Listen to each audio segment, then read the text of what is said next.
Oi pessoal, eu sou a professora Luzilete e vou trabalhar com vocês o componente de história. Vocês lembram que na aula passada a gente contou um pouquinho sobre a história dos três porquinhos, né? Sobre a construção das casas, uma casa construída de palha, uma casa construída de madeira, uma casa construída de tijolos. Nós já sabemos que os animais não constroem casas dessa maneira, mas os seres humanos sim. E o nome da pessoa que trabalha com essa profissão de construir casas, de construir prédios e outras edificações, se chama pedreiro, não é verdade? Então, nós tínhamos uma liçãozinha de casa que falava sobre isso. Vamos corrigir a lição de casa? Então, vamos só dar uma olhadinha na lição de casa? Então, vamos lá. Olha lá, então a lição de casa começava lá com aquela casinha, né? Pré-construída, né, pré-fabricada, e vocês tinham que completar com o que estava faltando nessa casa, né? Tá faltando a outra janela, tá faltando a porta, tá faltando o telhado, não tá? Tá faltando algumas coisas básicas nessa casa. Então vocês tinham que completar a casa, ó, dá até para fazer um jardinzinho nessa casa, colocar umas floreiras na janela se vocês quiserem, não é verdade? Mas vocês tinham que fazer uma pesquisa sobre que tipos de materiais os pedreiros usam para construir uma casa. Será que o pedreiro constrói a casa assim sem qualquer material? Não, né? O pedreiro faz o quê? O que o pedreiro faz?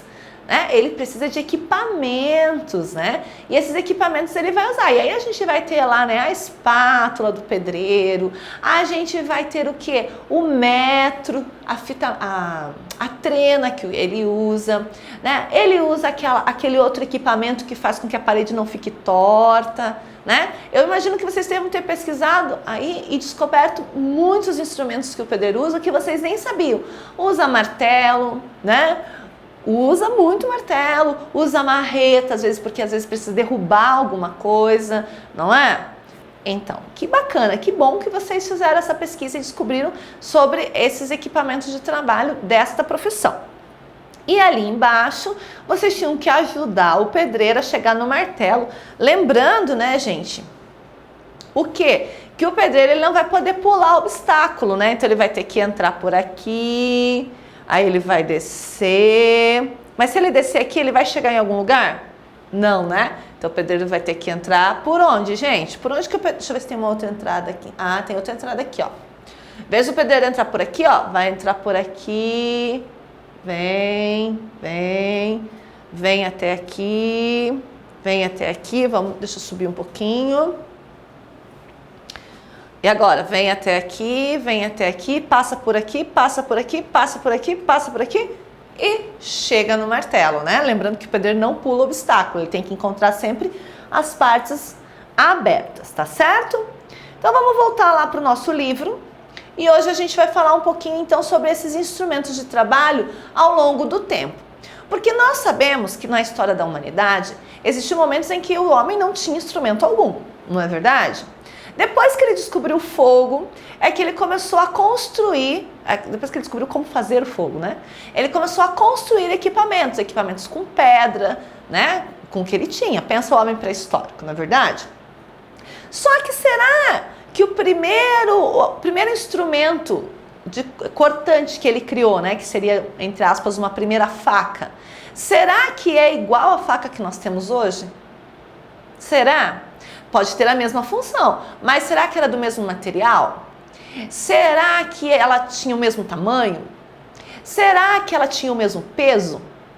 Muito provavelmente não. Por quê? Porque com a evolução da humanidade e à medida em que o homem foi aprimorando a sua observação e ampliando o seu conhecimento e aprendendo a lidar melhor ainda com os elementos da natureza, né, com os minerais, né, com as rochas, enfim, ele começou a fazer o quê? Ele começou a melhorar, a aprimorar esses equipamentos. Vamos pensar, como será que era uma casa feita lá nos primórdios, quando o homem deixa a caverna e começa a construir as primeiras moradias? Como será que era e como é que é hoje? Será que é o mesmo tipo de casa? Né? Será que é feito do mesmo material? Muito provavelmente não, a gente tinha povos que eram nômades, né, que viviam em tendas. Hoje a gente ainda tem, mas naquela época existia muito mais. Como que são as nossas casas? Também são tendas? Então, é para vocês verem como os instrumentos, as construções também modificam, tá certo? Olha lá então, nessa página do livro vai falar o seguinte: você sabia que muitas ferramentas de trabalho que foram criadas quando seus avós eram crianças ainda existem, mas talvez um pouco diferente?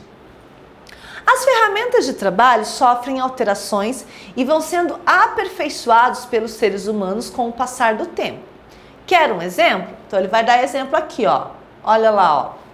Olha o ferro de passar roupa, né? Sabe o ferro de passar roupa que tem aí na sua casa? Então, ele serve para alisar as roupas que usamos, mas também serve para limpar as roupas. O ferro da sua casa é mais ou menos assim? Esse aqui se parece com o da minha casa. Ele é um ferro que, embora grande, ele tem várias funções, né? Ele solta vapor, ele tem várias funções ali para cada tipo de tecido que eu vou passar, né? Para não grudar no tecido, para não queimar o tecido, eu tenho que regular ele ali no tecido que eu vou usar. E apesar de grande e cheio de funções, ele é uma coisa leve, né? Bem levinho de passar roupa. Não cansa o braço.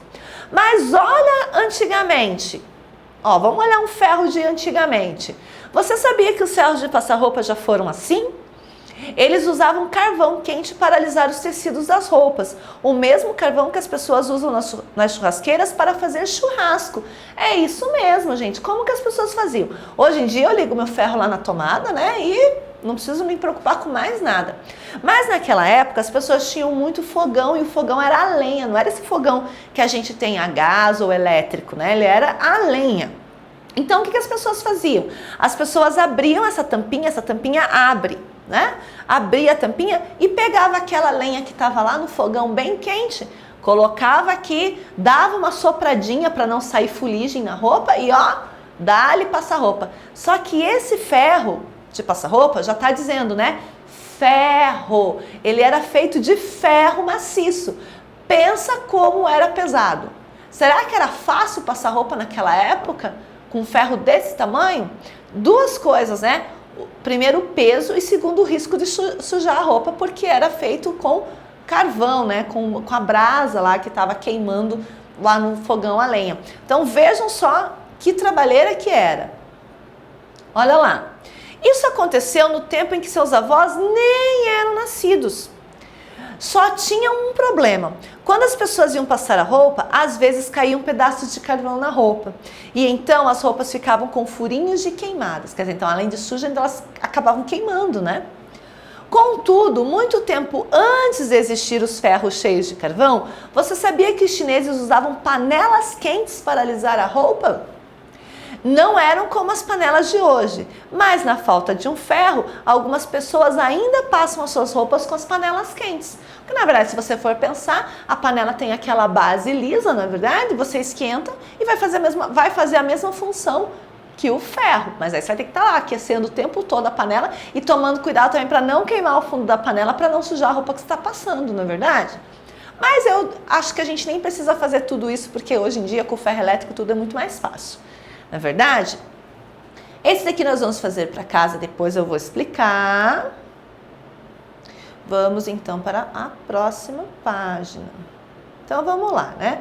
Seguindo, vamos ver o que acontece aqui. Então vou explicar para vocês a tarefa de casa, tá, gente? Olha lá. O que faz um artesão? Esse é o objeto digital. Então a gente tem ali um texto que fala o seguinte: definição de artesão. Artesão é um profissional que cria produtos com as próprias mãos, né? Então, quando a gente falou em algum momento sobre feiras, a gente falou que nas feiras se vendem muitas coisas, né? Inclusive existem feiras de artesanato. Quem é que faz artesanato? O artesão. Então, aquela pessoa que borda, aquela pessoa que costura, aquela pessoa que faz patchwork, aquela pessoa que faz doces em casa e faz os potinhos, né, para pôr o doce dentro. São artesãos. Quer dizer, olha lá, o que é um artesão? Então, é um profissional que cria produtos com as próprias mãos, utilizando poucas ferramentas. É uma das profissões mais antigas da humanidade, pois a fabricação de utensílios desde a pré-história favoreceu o desenvolvimento técnico das civilizações pelo mundo. Então, a profissão do artesão é a profissão mais antiga da história, né? Desde que o homem começou a construir coisas com a sua própria mão, ele passou a ser um artesão, né? Aquelas pessoas que fazem vasos de barro, panelas de barro, tudo isso é feito pelo artesão. Cada artesão possui um estilo de criação. Isso significa que por mais que a técnica de produção seja a mesma, o estilo do artesão é original e deixa a sua marca pessoal no produto final, o artesanato. Então, o produto do trabalho do artesão é o artesanato. Muito bem. Ainda que sejam produzidas várias peças do mesmo produto, todas serão originais, porque diferentemente das fábricas, no trabalho artesanal não há como fazer todos os produtos exatamente iguais. É por isso, gente, que a gente tem que valorizar o trabalho do artesão. Às vezes a gente vai lá na feira comprar um produto artesanal e a gente fala, nossa, mas que caro esse produto. Gente, não é caro, porque é o trabalho da pessoa, né? Tá ali não tá só o material que ela usou, mas tá também o tempo que ela dedicou para fazer aquilo. Pensa, gente, que a pessoa que trabalha com artesanato, ela não é como a pessoa que trabalha na indústria produzindo muitas coisas com o auxílio de máquinas grandes que favorecem essa produção. Não, né? Ela dispensa um tempo grande ali produzindo, né? Dispensa um tempo grande produzindo aquele produto que vai ser vendido para você. Então não é caro o trabalho do artesão, né? É porque ali tem várias coisas envolvidas, o material que ele usa e o tempo que ele disponibiliza. Lembrando, gente, também que o artesão, justamente porque ele faz manualmente as coisas, uma coisa não vai sair igual a outra, né? Então os produtos são mais exclusivos, né? Você não corre o risco de sair na rua ou chegar na casa de alguém e encontrar um produto igualzinho o seu, comprado do mesmo artesão, porque o artesanato favorece isso, né? A produção individual de cada coisa faz com que uma coisa não seja igual à outra. O trabalho artesanal é aprendido na prática e na observação. Aprendiz é o nome dado às pessoas que estão aprendendo as técnicas do artesanato. Agora vamos conhecer alguns artesãos. Então tem ali alguns artesãos, né? Tá vendo? Tem esse daqui, que está produzindo o quê? Um vaso de barro, né? E aí vocês vão ter que marcar o que ele é, né? Fazendo um vaso de barro, o que será que ele é? Se não sabe, tem que pesquisar. Olha ali, número 2. Sou artesão e minha especialidade é criar móveis e objetos de decoração feitos de madeira. Então, quem constrói coisas de madeira, seja móveis ou seja objetos de decoração, se chama como? Daí tem as opções aqui, vocês vão marcar X. É só uma resposta que tá certa, ok? Sou artesão e minha especialidade é consertar e fabricar sapatos, principalmente feitos de couro. Por isso sou chamado de... Como que é o nome então desse artesão que fabrica sapato e que conserta sapatos, né? Olha lá. Não é a indústria de sapato, né? É a pessoa que faz sapato. Tá certo? Então vamos lá, gente. Essa então é a nossa tarefinha de casa de hoje. E essa foi a nossa aula, falando um pouquinho sobre essa evolução dos instrumentos de trabalho. Espero que vocês tenham gostado, espero que vocês se saiam super bem na tarefa de casa e na próxima aula a gente segue conversando sobre isso. Um grande abraço e até lá. Tchau, tchau!